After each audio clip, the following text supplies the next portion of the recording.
Good morning, everyone. My name is Theis. I am working for the Institute for Internet Security in Gelsenkirchen, Germany. And today I will present you the paper Investigating GDPR Fines in the Light of Data Flows. So first off, let me give you a short intro. The GDPR is now over 4 years in effect, and while it surely impacted businesses and customer-related processes all around the world, we are still well away from having privacy by design or even complete data protection management systems everywhere. Often we focus just on the big players like Amazon, Facebook or Google. And while they play a critical role as they have tremendous amounts of users, there are still a lot of other institutions that need to comply to the GDPR. By now, we have over 1,200 imposed fines, and especially those violations to the GDPR might give us the knowledge we need to help institutions, not just those that have been fined, but any to improve their data protection management. So, we wanted to look at the fines, and that is what we did in 856 cases. As we have a look into privacy regulations, we know finding privacy-preserving solutions for companies, big infrastructures and multiple interwoven processes is not just a matter of finding and applying a technical solution like a software. Instead, it is an interdisciplinary task that has to include, yes, the technical aspects, but also a wide range of organizational challenges. This may include a redesign of an existing system. As we obviously know, there are at least 856 violations against the GDPR. We want to know, what challenges did these institutions face? What did they wrong? But first off, a quick note on related work. In this talk, I just want to mention that our paper relied on the enforcement tracker by CMS Law.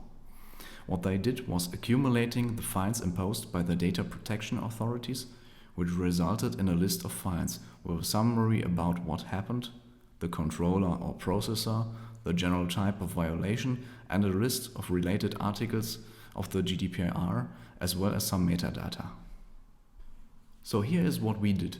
We developed a systemization scheme to categorize the GDPR fines of the enforcement tracker for extended analysis. The scheme covers a detailed categorization of the fined issue, why DPAs investigated it, and whether the issue was rooted in organizational or technical problems. Based on a data lifecycle model, we grouped the analyzed fines into different processing phases. And finally, we analyze which GDPR principles are commonly infringed in the analyzed cases. We do so by performing a word frequency analysis and map word stems to the definitions given in Article 4 of the GDPR. So let me give you a short overview over the data. In about 3 years, we have a total sum of fines of around 1.8 billion euro. And as you can see, Amazon has a huge share with about 40%. The mean lies around 2.1 million euro, and the lowest fine is in fact 0 euro. Now that we have our data, we want a more detailed coding on what was fined, aka the violations. So we started an iterative coding process based on the violations found in the summary and the type of violation that was given by the enforcement tracker. Let me give you an example. For any case starting with an insufficient fulfillment of data subject rights, we refined the category to describe which data subject rights were violated, for example the right to access or erasure. These refined categories give us more information about why an institution has been fined, rather than just a rough direction. Here you see the distribution of violations by their top-level categories. We have the most common violation with over 750 cases with the unauthorized access, followed by insufficient security measures with just half as much. We even have almost 100 cases where institutions failed to report a data breach or to cooperate with a DPA, and more than 150 cases that failed to accommodate the information obligations set by the GDPR. As you already know, we just analyzed 856 cases, yet we have more than double the violations. So it's safe to say, one violation comes rarely alone. Moreover, 58% have an underlying technical problem, and about 79% can be related to issues in organization. So obviously, we have an overlap of technical and organizational issues. But how are these problems reflected in fines? Although we have over 300 fines more related to organizational fines, the amount of fines is about 25% lower than for fines of technical origin. We all wish our private data was not leaked. We want to say, keep your secrets. But we already know that did not work. So let's have a look at the causes for investigations. There are basically 4 groups that may trigger an investigation. 1. The data controller. 2. A third party that is involved in handling of personal data. 3. A data subject. And 4. Any DPA, but most likely a local DPA. Unfortunately, we can reliably assign only 29% of the violations to one of the previously mentioned groups. Data publication seems to be the reason number 1 for investigations, with a share of 45%. Moreover, just 12% of the investigations can be tracked back to a report by the data controller. This low number may be an indicator to a problem with the reporting requirements. As you remember, unauthorized access and insufficient security measures were the most violated top-level categories. Here we have the most fined categories. Although they may not be the only reason for a fine, 48% of all fines included a processing of personal data without legal basis.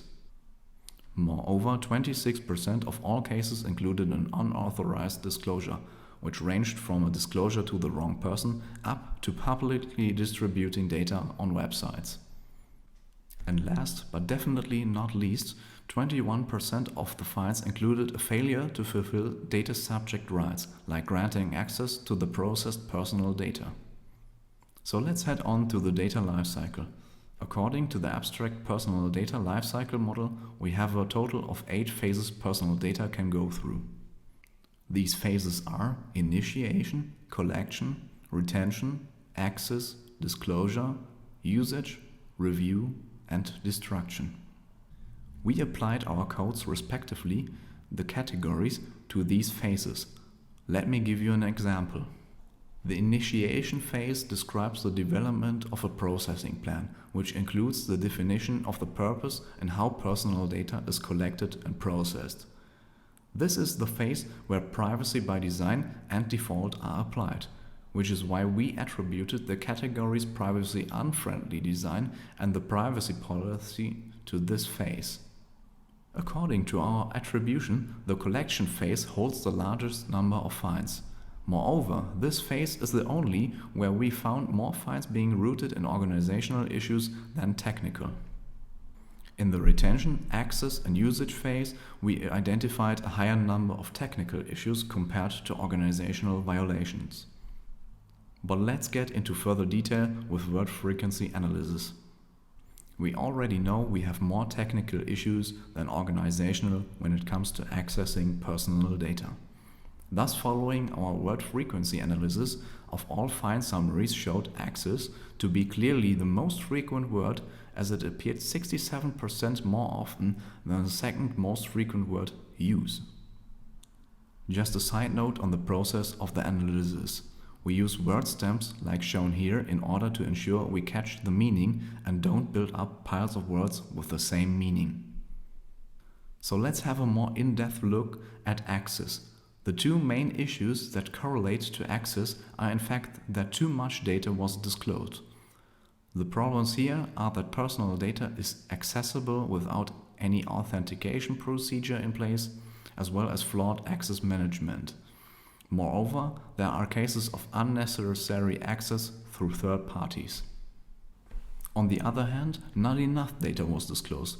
To be more precise, access relates to the failure to comply with access requests by data subjects to their personal data, as well as an insufficiently accessible privacy policy or information regarding the processing of personal data. Our last step of analysis was to map the word stems we extracted to the definitions in Article 4 of the GDPR. And I would like to share some of the interesting findings with you here. For restriction, we have found adequate, appropriate, and sufficient, respectively the word stems, which indicate the defined institutions tried to fulfill the requirements but were not able to. For controller, we have found enough occasions of Vodafone to be listed individually as opposed to more general terms like bank or hospital. Speaking of hospital, we found at least 18% of personal data to be attributed to the well-being of an individual, which exceeds the most frequent word stem name by 2%. To end this presentation, I would like to give you our conclusions.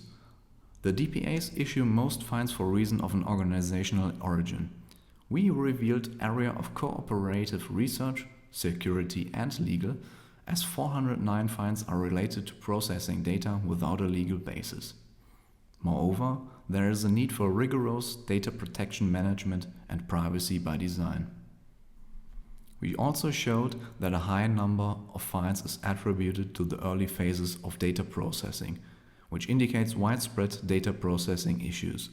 Finally, many violations are related to issues in access control management. There is a need for refined organizational processes and continuous monitoring to avoid unwanted data disclosures. If you have questions, feel free to ask them here or after the session. Stay safe and thank you very much.